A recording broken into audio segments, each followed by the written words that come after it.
Welcome to my channel. Hello viewers, আসসালামু আলাইকুম। কেমন আছেন সবাই? আশা করতেছি সবাই অনেক ভালো আছেন, যে যেখানে আছেন সুস্থ আছেন। আমিও আল্লাহ তাআলার অশেষ রহমতে ও আপনাদের দোয়াতে ভালো আছি, সুস্থ আছি। এটা আমার ফার্স্ট ক্যামেরা আসা ফার্স্ট ব্লগ। আরও একদিন এসেছিলাম, যখন আমি প্রথম চ্যানেল খুলেছি ওই দিন এসেছিলাম। তো আমার একটাই রিকোয়েস্ট থাকবে, আপনারা যারা আমার চ্যানেলকে সাবস্ক্রাইব করেছেন তাদেরকে অসংখ্য ধন্যবাদ, আর যারা করেন নাই তাদেরকে রিকোয়েস্ট করতেছি আমার চ্যানেলকে অবশ্যই সাবস্ক্রাইব করবেন, লাইক করবেন, আর আমাকে সাপোর্ট করবেন, আর আমার পুরো ভিডিওটি দেখবেন।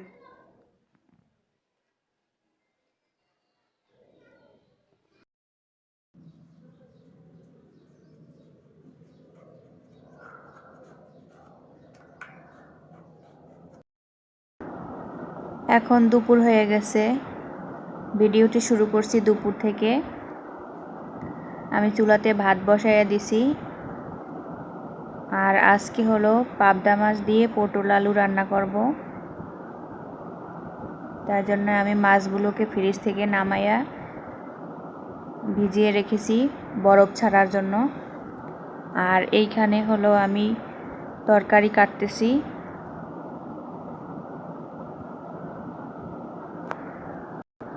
আজকে আপনাদের সাথে কিছু কথা শেয়ার করব।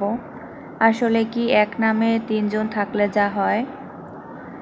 আমি হলো ফার্স্টে আমার চ্যানেলের নাম দিয়েছিলাম বাংলাদেশি ব্লগার শারমিন। যেহেতু আমার আরও একটি চ্যানেল আছে শারমিন ব্লগস অ্যান্ড কিচেন, সেজন্য আমি ওই চ্যানেলটা আসলে আমি ভিডিও আপলোড দেই নাই, দুই একটা দিয়ে তারপরে ওইটা বাদ দিয়েছি। যেহেতু 2 বছর হয়ে গেছে ওই চ্যানেলটার বয়স, তাই জন্য আমি নতুন করে চ্যানেল খুলেছি। মানে ওই চ্যানেলটার যে নাম ওই নাম দেই নেই, সেই জন্য আমি অন্য নাম দিয়েছি বাংলাদেশি ব্লগার শারমিন। কিন্তু ওই নাম দেওয়াতে আমি দেখতেছি যে আমার নাম সার্চে আসতেছে না, মানে ইউটিউবে সার্চ দিলে আমার চ্যানেলের নাম পাওয়া যায় না। তো কি আর করার, সেই নাম সার্চ দিলে আসে শারমিন ব্লগস, তারপরে মাল্টি ব্লগ শারমিন, অথচ বাংলাদেশি ব্লগার শারমিন তাদের চ্যানেলের নাম দেয়া না, কিন্তু তারপরও কেন জানি না তাদের চ্যানেল আসে, এই দুইটা চ্যানেলই আসে। তারপরে কি আর করার, সেই চ্যানেলের নাম পাল্টায়া আমি রাখলাম Sharmin blogs and kitchen BD. যেহেতু আমার আরও একটি চ্যানেল আছে শারমিন ব্লগস অ্যান্ড কিচেন নামে, তো চিন্তা করলাম যেহেতু ওই চ্যানেলে ভিডিও আপলোড দেওয়া হয় না, তাই জন্য ওই নামটাই রাখি। কিন্তু কি আর করার, হ্যান্ডেল পরিবর্তন করা যাইতেছিল না, তো সেই জন্য আমি আবার চ্যানেলের নাম চেঞ্জ করে বাংলাদেশি ব্লগার শারমিন সাথে ইভা অ্যাড করলাম। কিন্তু যে তখন দেখতেছি যে চ্যানেলের নাম অনেক বড় হয়ে যাইতেছে, আর ইউটিউবে সবচেয়ে 3 অক্ষরের মানে 3 ওয়ার্ডের নাম দিলে ভালো হয়, সেজন্য আমি নামটাকে আরেকটু ছোট করতে চাইছিলাম। এরপরে আমি চ্যানেলের নামটাকে আবারও চেঞ্জ করলাম, মানে আমার ছোট একটা নাম ছিল, তো ওই নামে আমি আবার চ্যানেলের নাম চেঞ্জ করে দিলাম।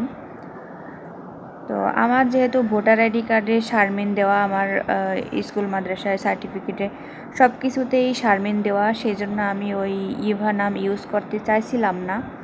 কিন্তু কি আর করার, দুইটা নাম ইউজ করলে, একে তো বাংলাদেশি ব্লগার দেওয়া আছে, আবার দুইটা নাম ইউজ করলে নামটা অনেক বড় হয়ে যায়।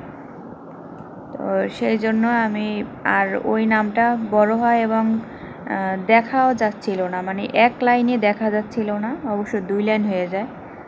পরে আমি নামটাকে আবার চেঞ্জ করছি, এখন বাংলাদেশি ব্লগার ইভা নামে আমার চ্যানেলের নাম দেওয়া আছে।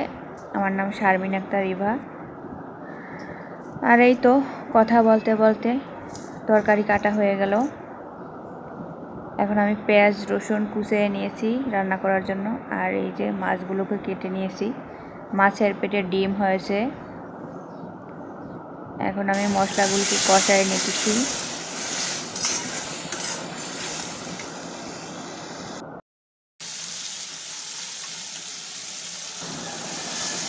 মশলাগুলোকে কষানো হয়ে গেছে, এখন আমি মাছগুলো দিয়ে দিচ্ছি। এই মাছগুলো যেহেতু একটু নরম টাইপের হয়, তাই এই মাছগুলো আমি তেলে ভাজিনি, একটু কষায় নিতেছি। এখানে আমি লবণ দিয়ে দিলাম। লবণ দিয়ে মাছটাকে একটু ভালোভাবে কষায় নিতেছি।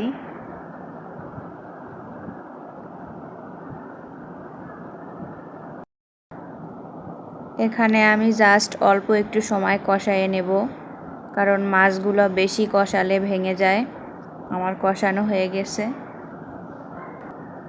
আর যেই কথা আপনাদের সাথে বলতেছিলাম চ্যানেলের বিষয়ে, যে নাম চেঞ্জ করছি, জানি না বারবার নাম চেঞ্জ করলে কোনো সমস্যা হবে কি না। আমি সমস্যা ফিল করতেছিলাম, তাই আপনাদের সাথে একটু শেয়ার করলাম। আর এই তো আমার রান্না হয়ে গেছে।